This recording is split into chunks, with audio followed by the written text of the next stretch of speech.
और नए माली साल का जब से बजट आया है उसके बाद एक महंगाई का बम आवाम पर गिरता जा रहा है। मुख्तलिफ टैक्सेस की मद में मुख्तलिफ सेक्टर्स अपनी अपनी प्रोडक्ट्स की कीमतें बढ़ा रहे हैं। और फिर हमने देखा कि कैटल फार्मर्स, डेयरी फार्मर्स भी मैदान में आए और उन्होंने भी दूध की कीमत में एक बहुत बड़ा इजाफा करने का मुतालबा कर दिया है। अभी इस वक्त दूध कराची में 220 रुपये फी लीटर के हिसाब से दस्तियाब है, लेकिन अब ये कहा जा रहा है कि इसकी कीमत को 300 रुपये तक लेकर जाया जाए। जो इस वक्त पैकेट का दूध है, डब्बे का दूध है, उस पर टैक्सेस में इजाफा हुआ और उसकी कीमत को बढ़ाया गया। क्या सिर्फ यही वजह है या फिर वाकई फीड्स और जो दीगर अशिया पर टैक्सेस लगे हैं वो इतने ज़्यादा हो गए कि अब इनके लिए भी ये कीमत बढ़ाना नागुज़ीर हो चुका है? पिछले दिनों हमने देखा था जब दूध की सरकारी कीमत 184 रुपये फ़ी लीटर थी तो उस वक्त भी दूध 200 रुपये फ़ी किलो बिक रहा था। फिर उसके बाद एक मुआहिदा होता है कमिश्नर कराची और डेयरी फार्मर्स के दरमियान और उसमें तय पाता है कि दिसंबर तक, इस साल के आखिर तक दूध की कीमत नहीं बढ़ाई जाएगी और 220 रुपये फ़ी लीटर ये कीमत मुकर्रर कर दी गई है। अब इसमें यकमुश्त 80 रुपये का अगर इजाफा होता है तो एक गरीब आदमी की तो कमर टूट जाएगी।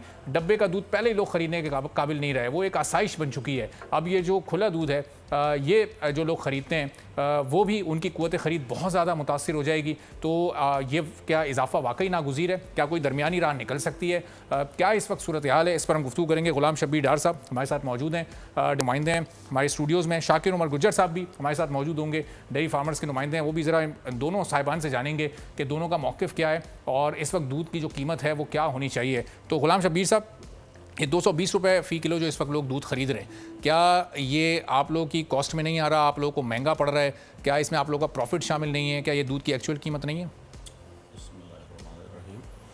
सबसे पहले तो शुक्रिया बोल टीवी का हमारी आवाज़ को ऐवानों तक और पब्लिक तक पहुंचाने का।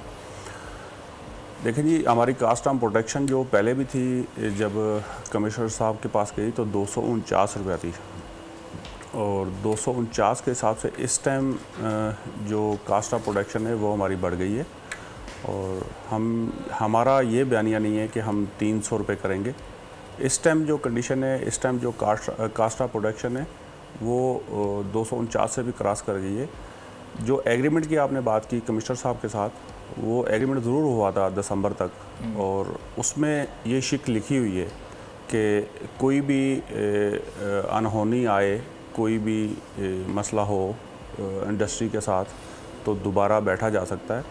इस टाइम कराची के अंदर आपने देखा है कि हीट स्ट्रोक की वजह से बहुत सी गाय ज़ाया हो गई हैं। अच्छा। तकरीबन 10,000 से तो प्लस है। अब वो गाय जो हैं वो दूध की जो प्रोडक्शन है उसको कंट्रोल रखती हैं, प्रोडक्शन उसकी बढ़ाती भी हैं और कंट्रोल भी रखती हैं। इस टाइम जो है कराची के अंदर दूध की बहुत शॉर्टेज है, सिर्फ गाय की वजह से। गाय फार्मर को जो है ना बहुत ज़्यादा नुकसान, इस टाइम फार्मर को नुकसान दिया गाय ने, इसी वजह से प्रोडक्शन कम हो गई है। अच्छा, ये सिर्फ आप गाय की बात कर रहे हैं? चूँकि हम जो आमतौर पर दूध इस्तेमाल कर रहे होते हैं तो भैंस का दूध जी 25% गाय होती है और 75% जो है वो भैंस होती है। अब उसी को दूध को मिक्स करके फिर जो है कराची के अंदर जो कमिश्नर साहब के पास है वो 6 फैट का दूध है। अच्छा। अब हमने जो देना है वो खालस और ताज़ा दूध देना है 6 फैट का। अब वो हम कराची को मुहैया कर रहे हैं।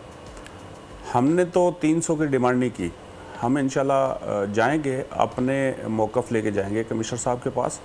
कमिश्नर साहब से हमारा मुआहिदा ज़रूर है दिसंबर तक, लेकिन उस दिसंबर के अंदर जो मुआहिदा है उसके अंदर शिक भी लिखी हुई है कि कोई भी मसला होगा तो आप दोबारा जो है हमारे पास आ सकते हैं। बिल्कुल हो सकता है। ठीक है जी। सब्सक्राइब करें और बेल दबाएं ताकि कोई खबर रह न जाए।